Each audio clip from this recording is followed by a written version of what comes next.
Welcome friends in today's session for the subject called Business Regulatory Framework.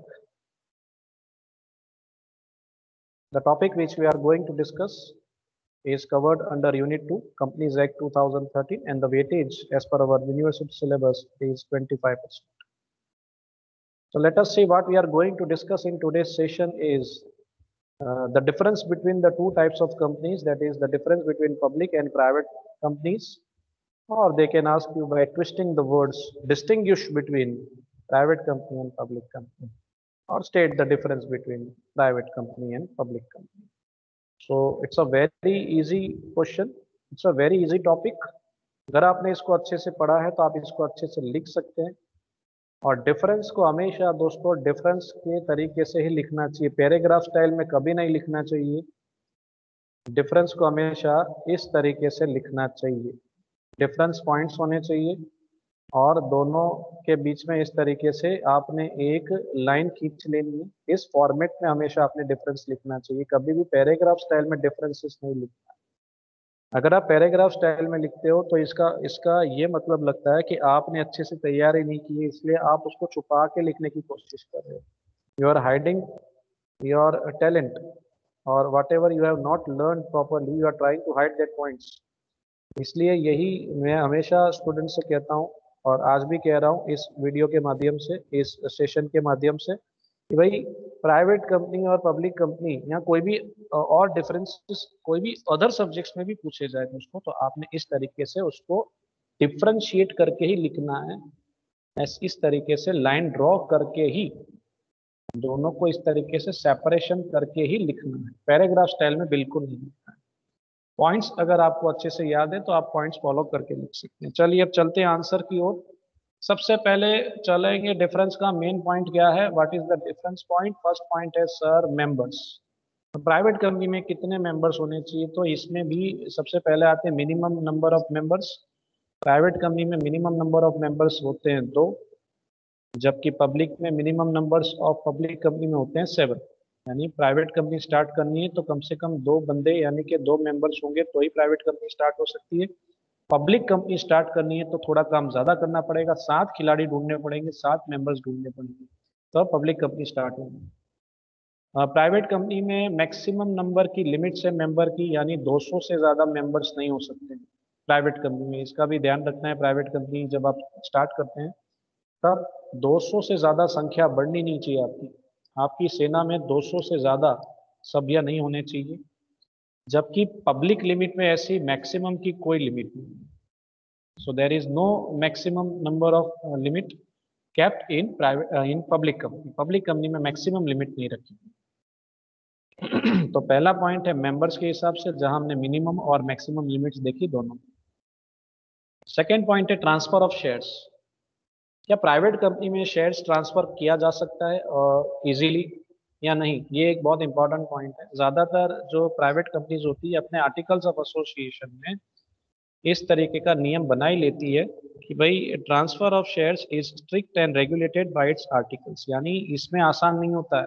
अगर आप member बन जाते हैं प्राइवेट कंपनी के तो हो सकता है कुछ रेस्ट्रिक्शंस रखे गए हों, आप इजीली शेयर्स ट्रांसफर नहीं कर सकते। एक सभ्य दूसरे सभ्यों को शेयर्स नहीं दे सकता, यानी किसी पार्टी को शेयर्स नहीं दे सकता। ट्रांसफर इजी नहीं, उस पर हो सकता है थोड़ा रिस्ट्रिक्शन रखा गया हो शॉर्ट टर्म के लिए, 6 महीने तक आप नहीं बेच सकते, 1 साल तक नहीं बेच सकते, इस तरीके का रिस्ट्रिक्शन रखा जा सकता है। जबकि shares are freely transferable, that is shares of public company are free from restrictions. यहाँ पब्लिक कंपनी ऐसी कोई रिस्ट्रिक्शंस रखती नहीं है, आप जब चाहे तब अपने खुद के शेयर्स जिसे चाहे बेच सकते हैं। ऐसी कोई रिस्ट्रिक्शंस पब्लिक कंपनी नहीं रखती, रखी नहीं सकती। रखेगी तो मेंबर कंप्लेन कर सकता है सेंट्रल गवर्नमेंट को, भाई ऐसे रिस्ट्रिक्शंस रखी जा रही है, हमें शेयर्स बेचने नहीं दिया जा रहा है। ठीक है, प्राइवेट कंपनी अगर रिस्ट्रिक्शंस रखती है तो मेंबर कंप्लेन नहीं कर सकती, लेकिन अगर पब्लिक कंपनी रिस्ट्रिक्शंस रखती है तो मेंबर कंप्लेन कर सकते हैं, शेयर होल्डर्स कंप्लेन कर सकते हैं कि भाई हमें शेयर्स बेचने नहीं दिया जा रहा है। प्रोस्पेक्टस, विज्ञापन पत्र। A private company is not supposed to issue prospectus for raising capital. Prospectus का जो मेन पर्पस है वो यही है कि कंपनी को अगर कैपिटल चाहिए, if the company wants to raise capital, तो वो प्रोस्पेक्टस की मदद से ज़्यादातर कैपिटल इशू करने की यानी कि कैपिटल रेज करने की कोशिश करते हैं bye issuing shares and debentures और बॉन्ड्स। तो शेयर्स और डिबेंचर इशू करके कैपिटल रेज करने का काम प्रोस्पेक्टस की मदद से किया जाता है, लेकिन प्राइवेट कंपनी में ये जरूरी नहीं है, जरूरत ही नहीं इसकी। प्रोस्पेक्टस इशू करने की जरूरत नहीं, क्योंकि प्राइवेट कंपनी का जो कैपिटल होता है वो मेंबर्स के पास से लेना होता है। इंटरनल मेंबर्स, जो मेंबर्स बन रहे हैं कंपनी के, वो ही लोग लाएंगे कैपिटल। तो बाहर से तो कैपिटल लेना नहीं, पब्लिक से तो कैपिटल लेना नहीं, इंटरनल मेंबर्स ही कैपिटल ला रहे हैं। तो वहाँ प्रोस्पेक्टस इशू करने की जरूरत नहीं है, प्रोस्पेक्टस पब्लिक को इशू करना होता है। और प्राइवेट में तो पब्लिक के पास से हमें कैपिटल लेना ही नहीं, प्राइवेट मेंबर्स ही, जो मेंबर्स बनने वाले हैं वही कैपिटल लेके आएंगे। तो यहाँ प्रोस्पेक्टस की कोई जरूरत ही नहीं, there is no requirement of issuing prospectus for raising capital. लेकिन पब्लिक कंपनी ने प्रोस्पेक्टस इशू प्रिपेयर करना है, और अपने जो शेयर्स अगर उन्होंने इशू करने हैं, तो वो उसके लिए इन्होंने प्रोस्पेक्टस बनाना कंपलसरी, एक तरीके से मैंडेटरी। पब्लिक कंपनी में through prospectus invite the general public to subscribe for its securities. यानी प्रोस्पेक्टस बनाना पड़ेगा, और प्रोस्पेक्टस की मदद से कंपनी क्या करेगी, पब्लिक कंपनी जो पब्लिक है, जो जनता है, उसको इनविटेशन देगी कि भाई हमारे शेयर्स परचेस कर सकते हैं आप, और मेंबर्स बन सकते हैं, शेयर होल्डर्स बन सकते हैं। इस तरीके से न्योता दिया जाता है, इनविटेशन यानी कि आमंत्रण दिया जाता है, और इस ये आमंत्रण पब्लिक तक पहुंचना चाहिए। कैसे पहुंचेगा? With the help of prospectus. ये एक डॉक्यूमेंट है, और इस डॉक्यूमेंट की मदद से पब्लिक को पता चलेगा कि ये कंपनी आ रही है और ये इनके शेयर्स बाहर आ रहे हैं, और हम इसे परचेस कर सकते हैं और बेनिफिट ले सकते हैं, मेंबर्स बन सकते हैं। उसके बाद है पब्लिक इनविटेशन। प्राइवेट कंपनी जो है, private company can not invite public to subscribe to its share capital. Private company जो है सर, पब्लिकली जा ही नहीं सकती है, कैपिटल जो भी चाहिए मेंबर्स को लाना है, कोई इनविटेशन नहीं दे सकती है। जाहिर जनता जो होती है, जो पब्लिक होती है, जनरल पब्लिक, इसको इनवाइट नहीं कर सकती शेयर्स, शेयर कैपिटल के लिए, शेयर्स परचेस करने के लिए, शेयर सब्सक्राइब करने के लिए इनविटेशन नहीं दे सकती। इस पे प्रोहिबिशन है। शेयर या डिबेंचर सब्सक्राइब करने के साथ साथ कोई पब्लिक डिपॉजिट के लिए भी ये इनविटेशन नहीं दे सकती कि पब्लिक आए और डिपॉजिट करके आए। So there is a prohibition on the invitation to the public to subscribe to the share capital for private company। यानी प्राइवेट कंपनी इनविटेशन नहीं दे सकती है पब्लिक को, जनता को, शेयर कैपिटल के लिए। जबकि पब्लिक कंपनी ने तो जो भी प्राप्त करना है पब्लिक से ही करना है, इनका कुछ खुद का कैपिटल नहीं होगा, ये कैपिटल जनता का होगा, और ये कंपनी जनता की होगी, जनता के लिए काम करेगी। It invites members of public to subscribe to its share capital. जो भी जनरल पब्लिक है उनको इनवाइट किया जाएगा, और वो कंट्रीब्यूट कर सकती है, सब्सक्राइब कर सकती है, शेयर कैपिटल के अंदर अपना कंट्रीब्यूशन दे सकती है। और जनता को क्या फ़ायदा होगा सर, फ्यूचर में जब ये कंपनी डिविडेंड डिक्लेयर करेगी तो डिविडेंड का बेनिफिट उस मेंबर को मिलेगा। नेम, प्राइवेट कंपनी का जो नाम होता है उसके पीछे ये दो शब्द का समावेश होना चाहिए। It has to use words private limited at the end of its name. Private limited शब्द का उपयोग करना है। जैसे कोई भी फेमस कंपनी होगी, उस फेमस कंपनी के अंत में ये दो शब्द आपको दिखेंगे, XYZ प्राइवेट लिमिटेड। इस तरीके से अंत में ये दो शब्द दिखने चाहिए। अगर ये दो शब्द दिख रहे हैं तो हम पता लगा सकेंगे कि भाई ये प्राइवेट कंपनी है। So it has to use words private limited at the end of its name. जैसे हम हमारे नाम के पीछे सरनेम लगाते हैं, वैसे ही कंपनी ने अपने नाम के पीछे इस तरीके का नेम, इस तरीके के वर्ड्स का उपयोग करना है, जिससे हम रिकॉग्नाइज कर सके कि किस प्रकार की कंपनी, प्राइवेट है या पब्लिक है। या हो सकता है 1% कंपनी, ओपीसी भी हो सकती है। लेटेस्ट कॉन्सेप्ट में ओपीसी भी आ गया है। It has to use only the word limited at the end of its name. Limited शब्द का उपयोग करना है। पब्लिक कंपनी जो होगी अपने नाम के अंत में लिमिटेड शब्द का उपयोग करती है, जिससे हमें पता चल जाता है कि पब्लिक कंपनी। सो एक शब्द का ही फर्क है, लिमिटेड कॉमन है दोनों में। यहाँ प्राइवेट आ जाएगा तो पता चल जाएगा प्राइवेट कंपनी। अगर प्राइवेट निकाल देंगे तो क्या बन जाएगी? Public company. Issue of right shares. Right shares issue करने की जो प्रोसीजर है उसमें प्राइवेट कंपनी को थोड़ी बहुत राहत मिलती है। थोड़ी बहुत छूट छाट मिलती है, एग्जम्पशन मिलता है, स्पेशल प्रिविलेजेस है इनके लिए। पब्लिक के कंपनी के लिए जो भी नॉर्म्स है वो हमें स्ट्रिक्टली फॉलो करना पड़ता है as per rules. So in case of issue of right shares as against a minimum period of 15 days, a private company may close its offer before that date.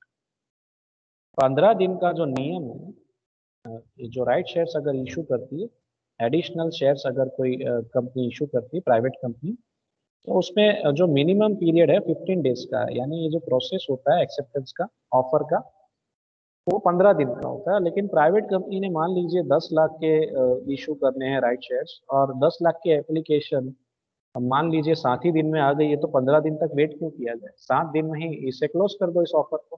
तो private company को ये छूट है कि वो अपना ऑफर जो है, जो भी मिनिमम डेज है 15 डेज, उससे पहले क्लोज करना चाहे तो कर सकते हैं। ये एक एग्जाम्पशन मिला हुआ है, प्राइवेट कंपनी को छूट मिली हुई है। In case of a public company, it is required to keep its right shares issue open for minimum period of 15 days. भले पब्लिक कंपनी ने 10 लाख के राइट शेयर्स इशू करने हैं, और भले 10 लाख की जगह 12 लाख 15 लाख की एप्लीकेशन आ गई हो, फिर भी इन्होंने 15 दिन तक वेट करना है। भले इतनी एप्लीकेशन 4 दिन में आ गई हो, 8 दिन में आ गई हो, फिर भी इन्होंने मिनिमम क्राइटेरिया फॉलो करना ही करना है। ये रूल्स के ऊपर नहीं जा सकते, 15 डेज तक इन्होंने फॉलो करना ही, अपनी ये जो ऑफर है ओपन रखनी ही रखनी। Issue of shares to its employees, employees को शेयर्स इशू करने का एक ऑप्शन होता है, वो ऑप्शन का बेनिफिट कर्मचारी को देना है कि नहीं देना है, वो मेंबर्स डिसाइड करते हैं। तो for issue of shares to its employees under ESOS means employee stock option scheme, a private company may pass an ordinary resolution as against special resolution. अगर एक मीटिंग के अंदर ये डिसाइड करना है कि क्या कर्मचारी को, कंपनी के एम्प्लॉयज़ को हमें स्टॉक ऑप्शन स्कीम देना है या नहीं देना है, ये डिसीजन लेने के लिए जो भी AGM यानी कि एनुअल जनरल यानी कि जनरल मीटिंग अगर बुलाई जाती है, तो जनरल मीटिंग के अंदर ये डिसाइड करना होता है कि क्या एम्प्लॉयज़ को फ़ायदा देना है इस स्टॉक ऑप्शन स्कीम का, यानी कि उनको शेयर्स बेचने हैं या नहीं बेचने, कंपनी अपने कर्मचारी को शेयर्स बेचना चाहती है या नहीं बेचना चाहती है। तो इसके लिए सिर्फ ऑर्डिनरी रेसोल्यूशन पास करना है, कोई स्पेशल रेसोल्यूशन की जरूरत नहीं। ऑर्डिनरी रेसोल्यूशन क्या है और स्पेशल रेसोल्यूशन क्या? ऑर्डिनरी रेसोल्यूशन में 50% से ज़्यादा लोग रेडी होने चाहिए, अपना कंसर्न देने चाहिए, एटलीस्ट 50% लोग कंसर्न देने चाहिए कि भाई हाँ, हमें हमारे कर्मचारियों को ये फ़ायदा देना है। सिर्फ 50% लोगों को ही कन्विंस करना है। 50% लोग कन्विंस हो गए तो ऑर्डिनरी रेसोल्यूशन पास हो जाएगा, और ये स्कीम का बेनिफिट कर्मचारी को मिल सकता है। स्पेशल रिसोल्यूशन का मीनिंग क्या है सर? स्पेशल रिसोल्यूशन में 75% लोग रेडी होने चाहिए, कम से कम 75% लोग रेडी होने चाहिए कि हम हमारे एम्प्लॉयज़ को इस स्टॉक ऑप्शन स्कीम का लाभ दें, बेनिफिट दें, शेयर्स बेचें। तो प्राइवेट कंपनी ने ऑर्डिनरी रिसोल्यूशन पास करके इस स्कीम का बेनिफिट दे सकती है, यानी यहाँ मामला ज़्यादा लिबरल है, स्ट्रिक्ट नहीं है, रिस्ट्रिक्शंस कम है, ऐसा कहने की कोशिश की जा रही है। यहाँ रिस्ट्रिक्शंस ज़्यादा है।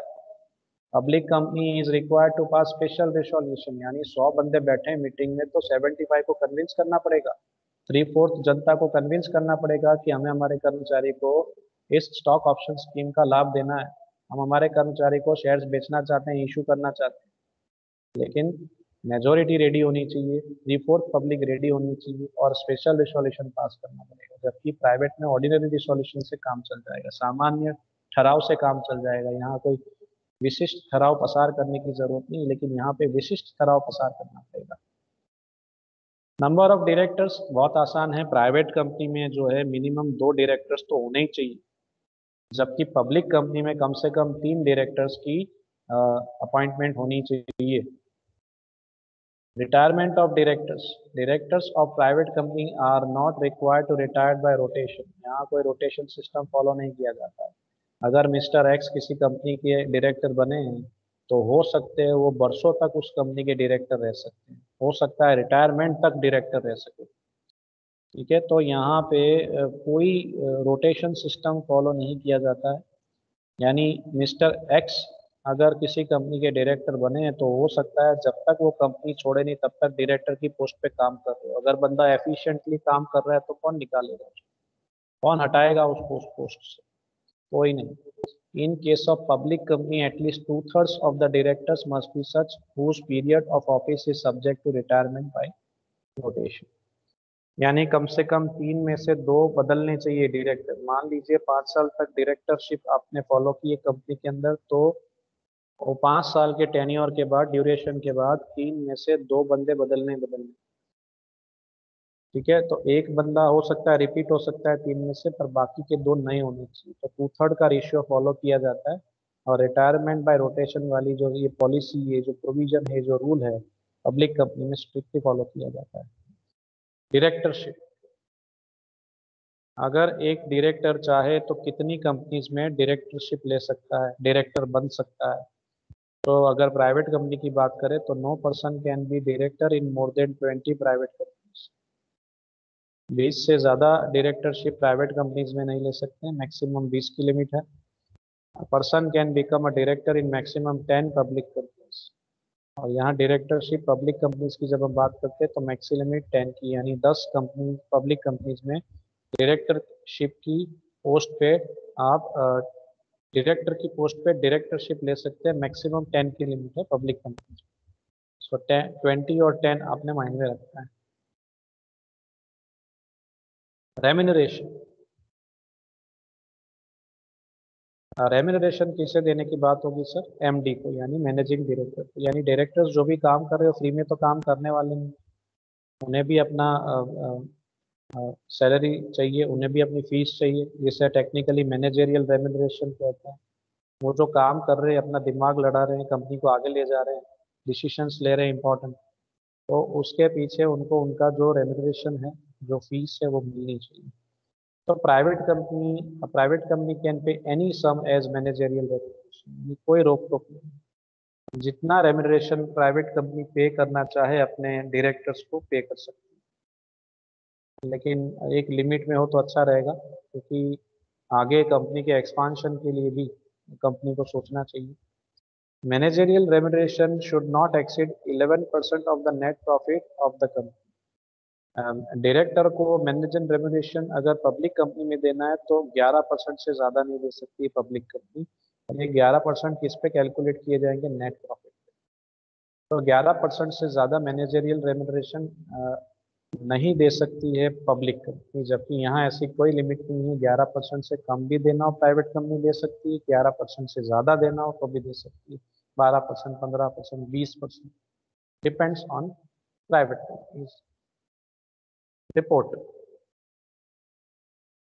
private company need not require to prepare a report on the annual general meeting। Report की रिक्वायरमेंट नहीं है, रिपोर्ट मैंडेटरी नहीं है, रिपोर्ट बनानी नहीं बनानी कंपनी डिसाइड करेगी, कंपलसरी नहीं है। Public company is required to prepare report on the annual general meeting, compulsory है। पब्लिक कंपनी में तो रिपोर्ट बनाना ही बनाना है। प्राइवेट कंपनी को भी के लिए भी अगर अगर वो एनुअल जनरल मीटिंग करती है तो उसका रिपोर्ट बनाने में ही भलाई है, बना ही देना चाहिए, लेकिन कंपलसरी नहीं है, ऑप्शनल है। कंपनी डिसाइड करेगी कि ये खर्चा करना है या नहीं करना है। पब्लिक कंपनी ये के लिए तो ये कंपलसरी, उन्होंने ये रिपोर्ट बनानी है। ऑडिट कमेटी, जो भी बुक्स ऑफ अकाउंट्स फ्रेम किए जा रहे हैं, तो क्या उसे ऑडिट करना है या नहीं करना है, और उसके लिए कोई ऑडिट कमेटी बनानी है नहीं बनानी है, इसकी बात हो रही है। अब private company is not required to form audit committee of the board. तो ऑडिट कमेटी बनाना ये कंपलसरी नहीं है, ऑप्शनल है, कंपनी चाहे तो बना सकती है। जबकि पब्लिक कंपनी के लिए मैंडेटरी है, it is compulsory, it is mandatory for a public company to form audit committee of the board. Private के लिए कंपलसरी नहीं है, ऑप्शनल है। पब्लिक कंपनी के लिए ऑडिट कमेटी बनाना मैंडेटरी है, compulsory. quorum for general meeting, अगर कोई जनरल मीटिंग बुलाई जा रही है तो उसको मैनेज कौन करेगा? तो उसकी जो quorum है, quorum के अंदर जो बंदे हैं, मेंबर्स हैं, वो कितने होने चाहिए, तो वो समझने की कोशिश करते हैं। जनरल मीटिंग को जो हैंडल करते हैं और उसके लिए quorum रेडी की जाती है। समझ लीजिए एक तरीके से ये एक मैनेजिंग कमेटी है। मैनेजिंग कमेटी जो भी मीटिंग ऑर्गेनाइज की जा रही है, कंडक्ट की जा रही है, उसको हैंडल करना है। तो वो हैंडल कौन करता है सर? कंपनी में जो हैंडल करता है उसे हम quorum कहते हैं। quorum यानी ये सभ्यों का ग्रुप है। who will handle the meeting, who will conduct the meeting, who will manage the meeting. So in case of a private company, unless articles provides for a higher number, two members personally present shall be the quorum required for the general meeting of the shareholders. यानी अगर articles में ज्यादा की provision की है, उसमें लिखा गया हो कि 4 मेंबर हैंडल करेंगे मीटिंग को, 5 मेंबर हैंडल करेंगे, तो उतने मेंबर्स होने चाहिए। अगर प्रोविजन नहीं है तो कम से कम 2 मेंबर्स होने चाहिए जो मीटिंग को हैंडल करेंगे। क्वारम के अंदर 2 मेंबर्स होने चाहिए जो ये जनरल मीटिंग बुलाई गई है शेयर होल्डर्स की, वो उसे कंडक्ट करेंगे स्मूथली। पब्लिक कंपनी में फिक्स है, 5 का मेंबर्स का क्वारम हो सकता है, 15 मेंबर्स का क्वारम हो सकता है, या 30 मेंबर्स का क्वारम हो सकता है। Personally present for shall be quorum required depending upon the number of the members on the day general meeting being present, up to 1000, 5000 और मोर देन 5000 पब्लिक। अगर मान लीजिए मीटिंग बुलाई है और 1000 लोग आ गए मीटिंग के अंदर, जनरल मीटिंग के अंदर 1000 या 1000 से कम की संख्या में आए हैं मेंबर्स उस मीटिंग को अटेंड करने के लिए, तो क्वारम 5 सभ्यों का होगा। उस मीटिंग का संचालन कम से कम 5 लोगों को करना होगा।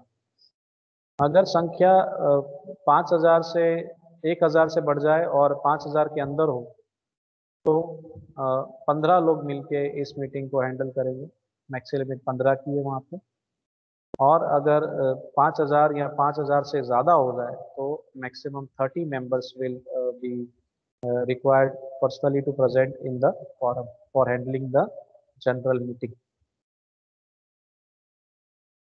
Statutory meeting, स्टैट्यूटरी मीटिंग ये कंपनी के इतिहास में एक ही बार होती है। जब कंपनी इस्टेब्लिश होती है तो इनिशियल स्टेज पे स्टैट्यूटरी मीटिंग बुलाई जाती है। कंपनी के पूरे इतिहास में ये जो लीगल मीटिंग होती है, स्टैट्यूटरी मीटिंग होती है, ये लाइफ में एक ही बार होती है।